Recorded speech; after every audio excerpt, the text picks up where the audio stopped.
안녕하세요. 절대값TV의 명품 PD 한PD입니다.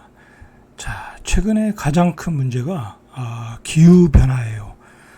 이 기후 변화가 얼마나 심각하냐면 멀리 갈 것도 없잖아요. 그죠? 얼마 전에 우리 불과 한 달 됐나요? 한 달도 안 됐죠.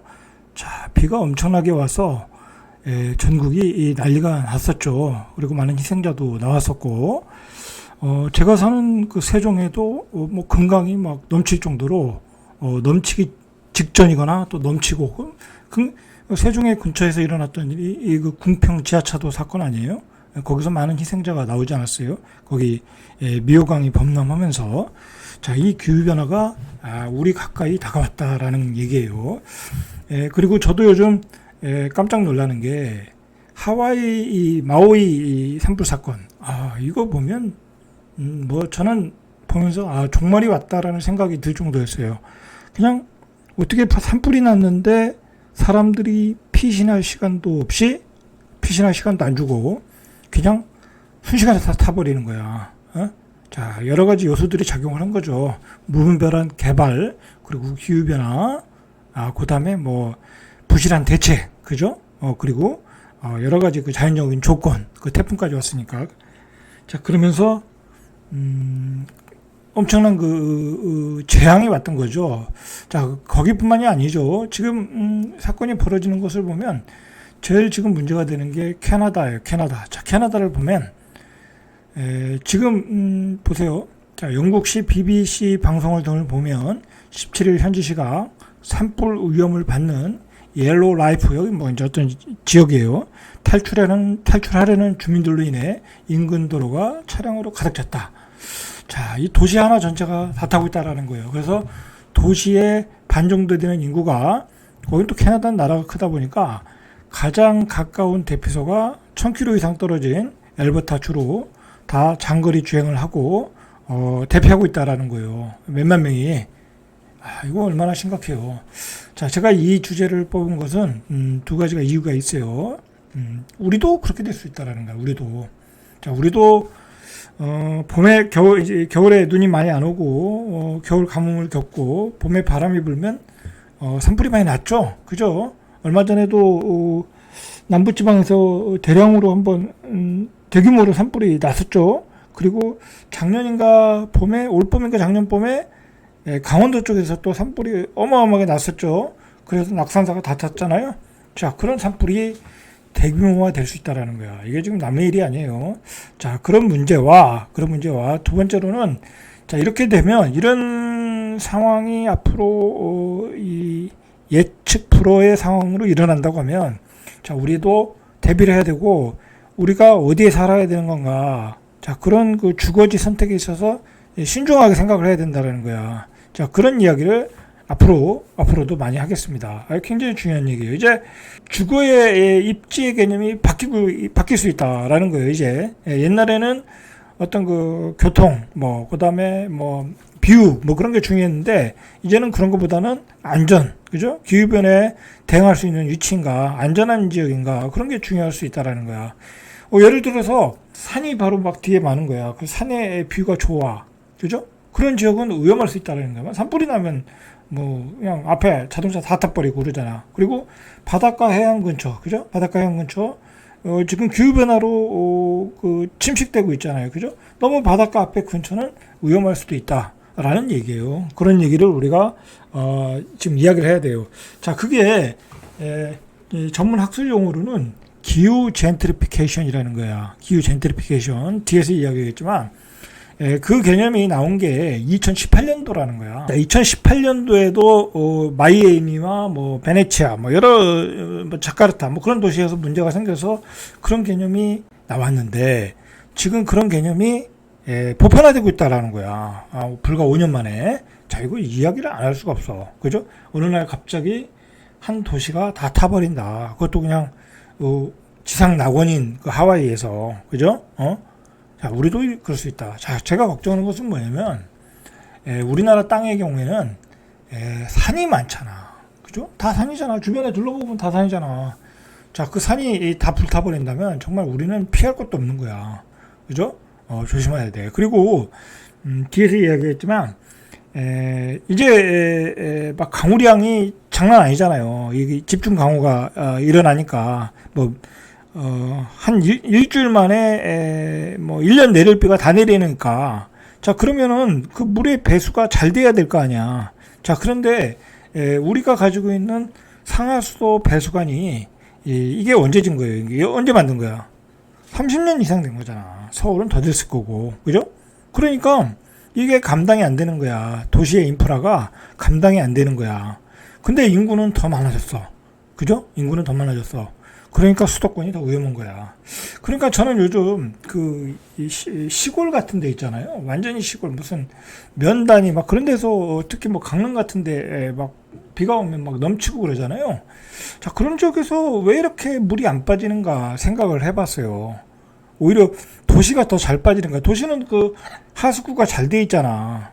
근데 그런 지방들은 그 하수구가 잘 안 돼 있을 가능성이 많아. 뭐 인구가 많지 않다 보니까 그 인구 대비 또 그 하수구의 이 배수구의 그 어떤 이 폭이 나오고 또 그 숫자가 나오는 거니까 뭐 그런 게 아닌 건가. 뭐 그쪽에 상하수도에서 내가 전문가는 아니니까 그런 게 아닌 건가. 그러나 어쨌든 인구가 밀집한 지역에서 인프라가 오래된 지역은 역시 문제가 될 수 있다. 침수가 일어날 수 있다라는 거예요.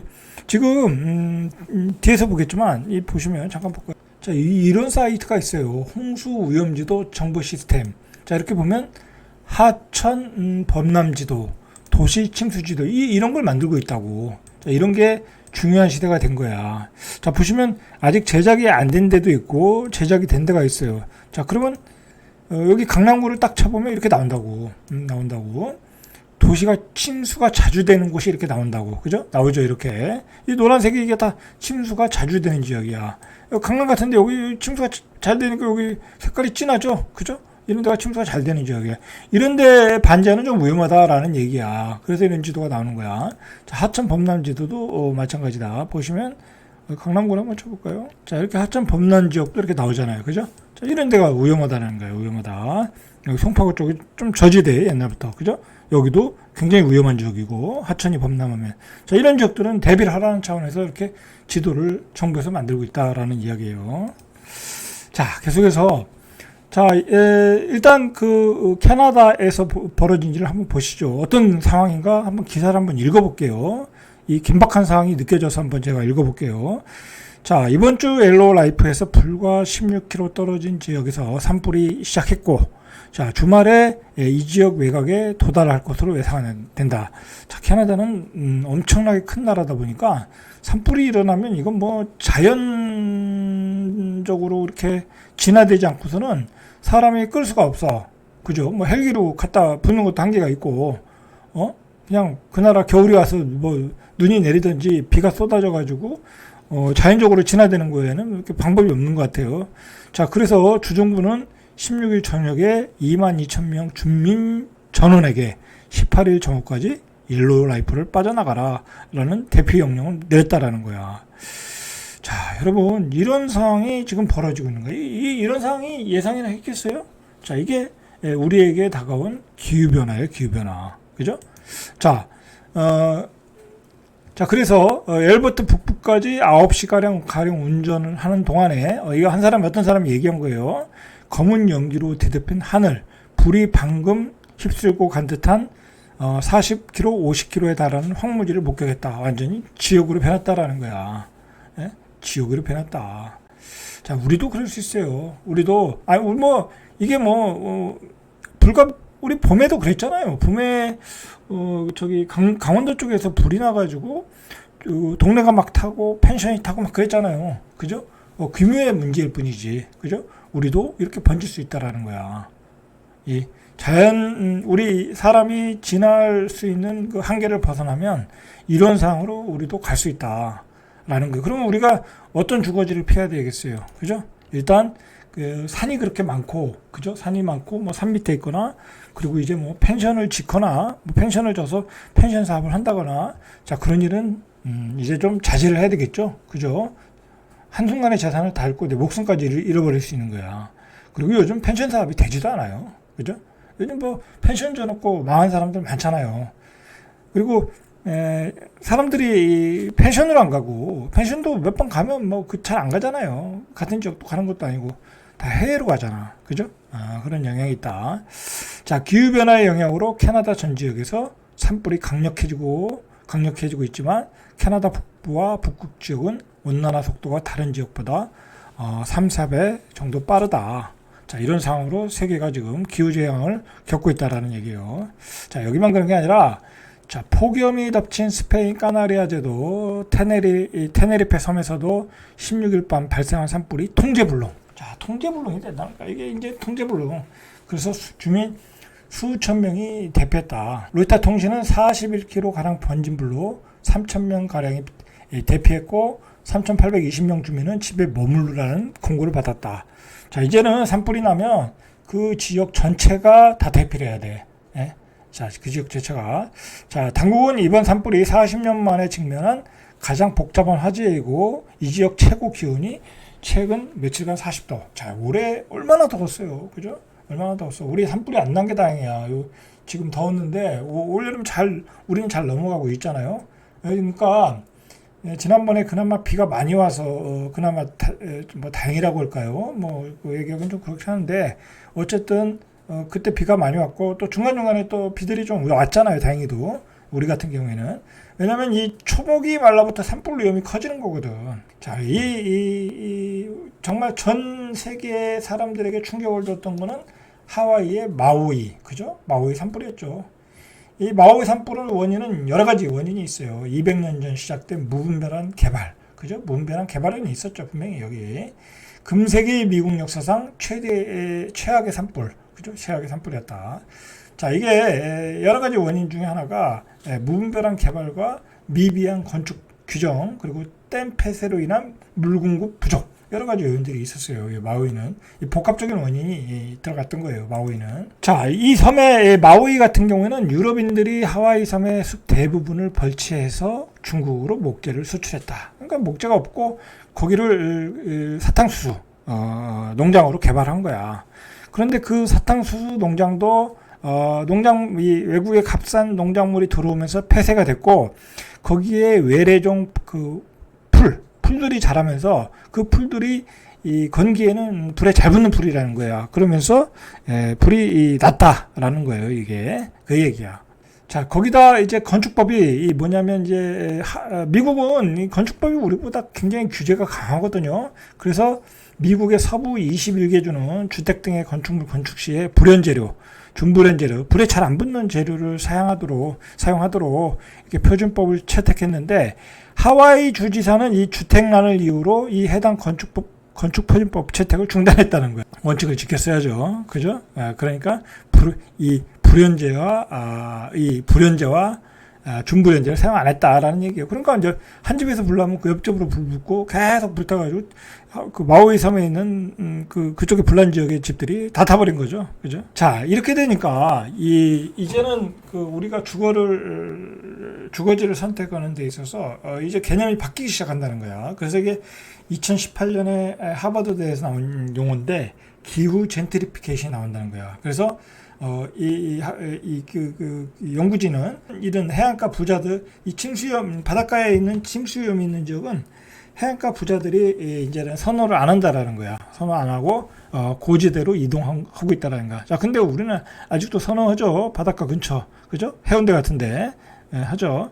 자, 그래서 이 사람들이 고지대로 가는데, 이 고지대에는 쉽게 말해서 이제 그 서민들, 그 지역의 서민들이 살던 지역이야. 그래서 그 구도심에 서민들이 밀려나고 있다라는 거야. 여러분, 그 하동에 가면은 그 하동에 그 최부잣집인가요? 뭐 있잖아요. 그 최부잣집이 어디 있나 보세요. 산, 맨 꼭대기도 아니고 거의 고지대, 약간 언덕배기에 있어요. 낮은 데 있질 않다고, 부잣집들은, 옛날 부잣집들은 자연재해에 대비하기 위해서 약간 높은 데 있었다고. 근데 이게 이제, 현대에 와서 이제 바닷가 뷰가 중요하고, 강뷰가 중요하다 보니까 강 근처에 많이 부자들이 살았는데, 이제 그 개념이 바뀔 수 있다라는 거야. 자, 우리도 그렇게 될 수 있어요. 우리도 그런 경향이 있다고 그래요. 벌써 있고, 건설사들은 그거에 대한 뭐랄까요, 조사를 하고 있다고 제가 들었어요. 자, 문제는 뭐냐면 이 구도심의 원주민들이 이제 쫓겨날 거 아니야. 이제 부자들이 그쪽으로 오고 집을 사고 하면서, 그러면서 고급 주거 지역이나 상권이 조성되는 거야. 이거 낙후한 구도심에. 그러니까 임대료가 오르겠죠? 그러니까 원래 거주민들은 다른 지역으로 내몰린다. 왜냐면 부자들이 해안가도 갖고, 그죠? 이 구도심의 그 꼭대기도 갖고 그렇게 되는 거야. 그러니까 원주민들만 피곤해진 거야, 지금. 이게 기후 젠트리피케이션이라는 거야. 자, 용어로 보면 이 기후 젠트리피케이션이라는 말이 기후변화가 부동산 시세에 영향을 미쳐 원주민들이 주거지에서 내쫓기는 일을 기후 젠트리피케이션이다라는 거예요. 자, 그래서 이 하버드대 연구팀이 이런 걸 어디서 봤냐면은 플로리다 남동부 지역인 마이애미 해변이 있는 데죠. 이 지역에서 이런 현상이 나타나고 있다라는 거야. 마이애미 비치에서. 그리고 마이애미 비치와 리틀 IT에서 이주해 오신 분들이 사시는 이 구도심이죠. 이런 지역에서 이런 현상이 나타나고 있더라라는 얘기야. 자, 마이애미 비치는 미국의 대표적인 휴양지죠. 그죠? 자, 이런 지역에 완전 부자 동네죠. 부자 동네. 자, 이 해수면 상승으로 인해서 침수 가능성이 가장 큰 지역으로 지목되고 있다는 거야. 마이애미 비치. 아마 몇 년 전에 플로리다에서 아파트 하나가 무너진 적이 있죠. 자, 그때가 이 기후변화로 해안이 침식하면서 그 기반을 무너뜨리면서 아파트가 무너졌다라는 얘기를 했죠. 이제 그 얘기를 하는 거야, 그 얘기. 그래서 최근 과학자들의 모임은 2045년까지 마이애미 비치의 12,000가구가 해수면 아래로 사라질 수 있다 경고하고 있다. 자, 이거 남의 얘기가 아니에요. 남의 얘기가 아니야. 자, 우리도 TV나 방송 보면 어디가 나와요? 영종도 얘기가 나오잖아. 그죠? 영종도 공항이 잠길 수 있다. 그럼 영종도에 아파트 분양하던데, 그죠? 분양받을 필요 없죠. 그런 데는, 그죠? 그리고 너무 바닷가에 가까운데, 그죠? 송도도 너무 바닷가에 가까워, 내가 보기에. 그죠? 그리고 해운대도 너무 가깝고. 자, 그런 적들은, 그리고 뭐 강릉도 마찬가지고, 뭐 강릉도, 강원도도 어디 해변은 계속해서 모래가 잠식돼서 해수욕을 할 수 없다고 그러잖아. 그죠? 폐쇄됐잖아. 그죠? 너무 위험하니까. 그런 지역들이 우리도 나타나고 있어요, 벌써. 그러니까 그 지역에서 장사하시는 분들이 장사가 안 되는 거야. 그죠? 그게 바로 기후 젠트리피케이션이에요. 자, 그런 게 세계적으로 나타나고 있고, 자, 덴마크 코펜하겐에서도 해수면 상승에 대비하기 위해서 물을 흡수할 수 있는 녹지를 조성하는 과정에서 기후 젠트리피케이션이 나타났다. 이제 해수면이 상승되니까 다른 지역에다가 뭐 이렇게 녹지를 조성해서 이제 대체지를 만들었겠죠. 그러니까 그 대체지는 생활환경이 개선됐겠죠. 그래서 해당 지역의 부동산 가격이 올랐다. 그게 젠트리피케이션이라는 거야. 자, 이게 코펜하겐 사례라 이거야. 코펜하겐 사례. 지속 가능성을 위한 시설과 인프라 구축에 따른 그린 젠트리피케이션으로 불리고 있다. 이게 코펜하겐 사례다라는 거예요. 이제 이런 게 우리도 많이 일어나는 거예요.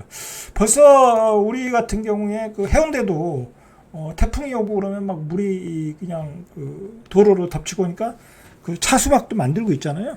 그게 이제 그런 기후변화에 대한 대비한 거라는 거죠.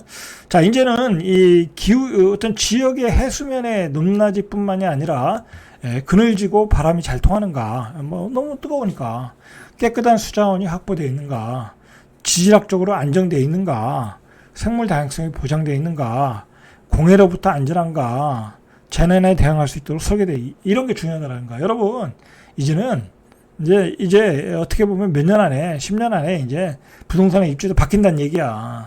바뀐다.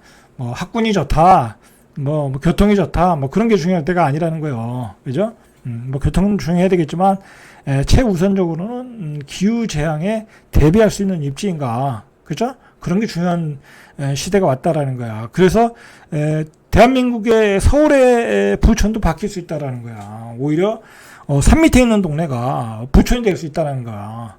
산 밑에 있는 산 밑은 바로 밑은 그렇고 약간 고지대가 부촌이 될 수 있다라는 거야. 지금은 저지대가 부촌이잖아요.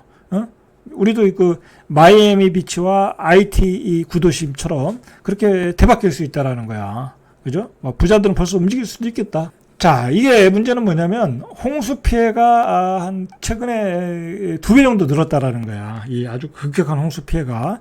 자, 그런데다가 우리나라는 산악국가야. 그죠? 그러니까 산불이 일어나면 우리나라는 정말 무서운 나라야. 진짜 겁이 나요. 그죠? 캐나다처럼 산불 나면 이거 끄지도 못하는 거야.